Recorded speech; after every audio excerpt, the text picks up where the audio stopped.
राव रोम रोम में हमार मोहब्बत बा। लौट जाना।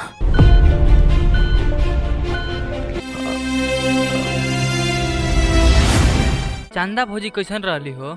हम बतावत ही पूरा कहानी। वहाँ के नजारा देख के सब कोई हैरान रहे।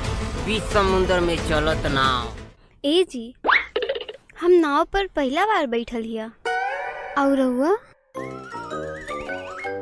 हम हूँ तो पहले बार बैठल हिया।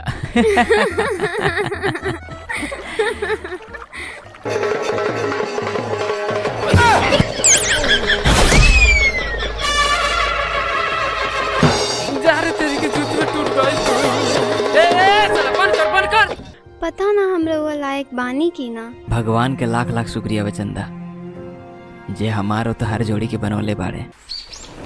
ए रेंगा आगे से हट कहियो पाल काट निकल देख ले। ए चंदा भौजी गोर हथिन ना। देखी देखी दुखावा मिटाए लागल सुखावा, भेटाए लागल सुखावा, भेटाए लागल हो कि सैया जी के नैया से जिंदगी संवारल त स्वर्ग बुझाए।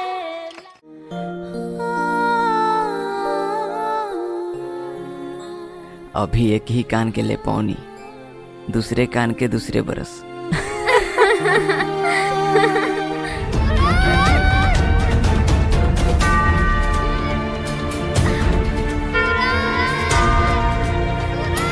मुंशी जी अभी भी कहता नहीं कि लौट जाए।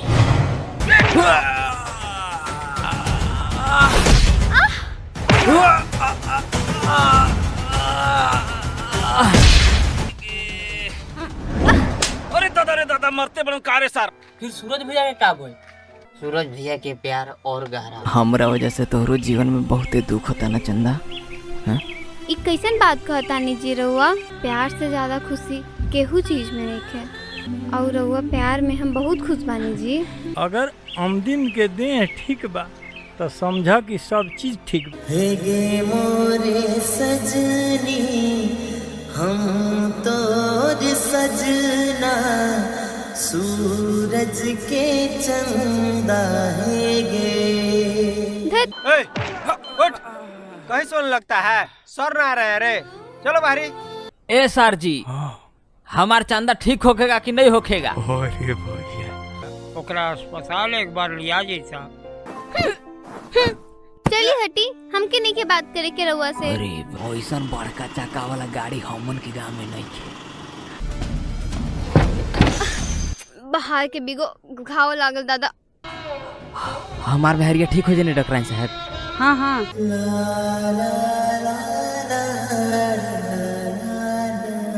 चंदा सूरज की कोई खबर आई? उसकी पत्नी ऐसे भी मरने वाली है।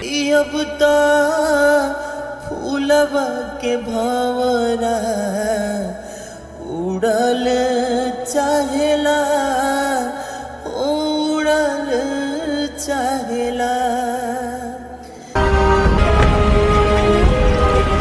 बाबूजी घर से पैसा भेजते हुए हैं जमीन बेच के। पैसा मंगाओ, नहीं तो इंजेक्शन नहीं लगेगा।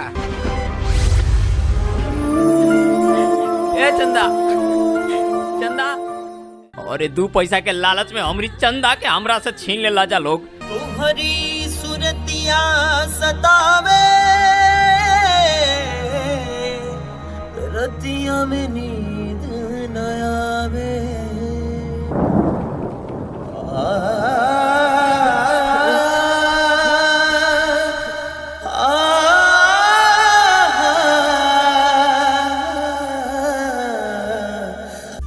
अब इलाज धंधा बन गइल बा भाई। और मरीज मरीज ना, मरीज ग्राहक बन गइल बाड़े। तू तो चल गइलू चंदा, लेकिन हम तो तोरा ला दूसर झुमका भी ना खरीद पैली यार। जिंदगी भर हम रहुआ के परछाई बन के रहब।